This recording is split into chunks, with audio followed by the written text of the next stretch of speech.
आज का पहला पाठ नहम्याह का ग्रंथ, अध्याय 8, पद संख्या 1 से 12।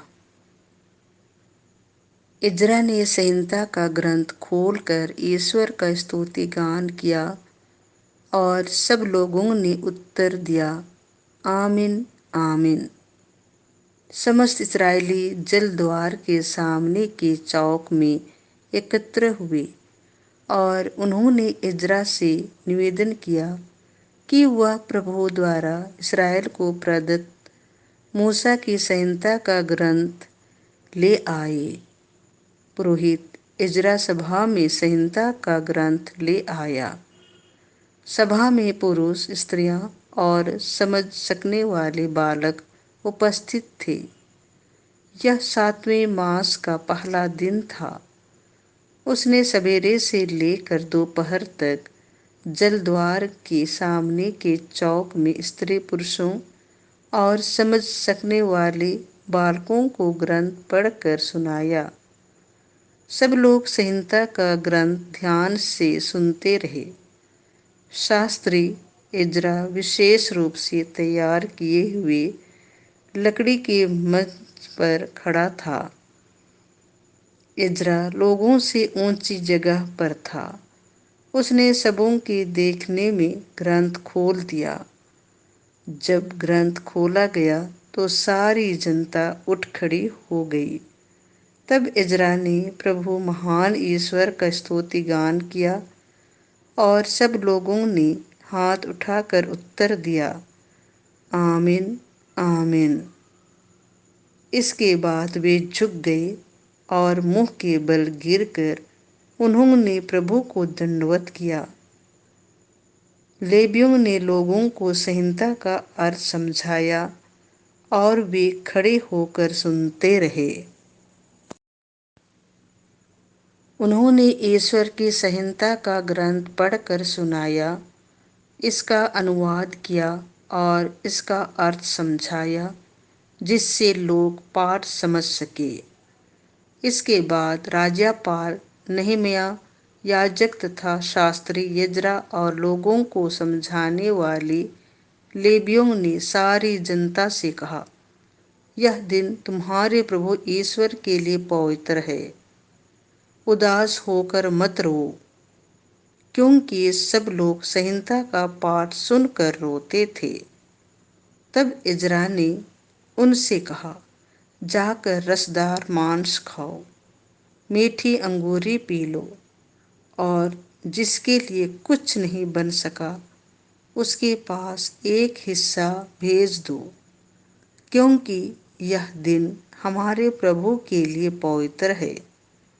उदास मत हो, प्रभु के आनंद में तुम्हारा बल है। लेवियों ने यह कहते हुए लोगों को शांत कर दिया। शांत रहो, क्योंकि यह दिन पवित्र है। उदास मत हो। तब सब लोग खाने पीने गए। उन्होंने दूसरों के पास हिस्से भेज दिए और उल्लास के साथ आनंद मनाया, क्योंकि उन्होंने अपने को दी हुई शिक्षा को समझा था। यह प्रभु की वाणी है। संत लूकास के अनुसार पवित्र सुसमाचार, अध्याय 10, पद संख्या 1 से 12। तुम्हारी शांति उस पर उतरेगी। प्रभु ने अन्य 72 शिष्य नियुक्त किए और जिस जिस नगर और गांव में वह स्वयं जाने वाले थे, वहां दो दो करके उन्हें अपने आगे भेजा। उन्होंने उनसे कहा, फसल तो बहुत है, परंतु मजदूर थोड़े हैं। इसलिए फसल के स्वामी से विनती करो कि वह अपनी फसल काटने के लिए मजदूरों को भेजे। जाओ, मैं तुम्हें भेड़ियों के बीच भेड़ों की तरह भेजता हूँ।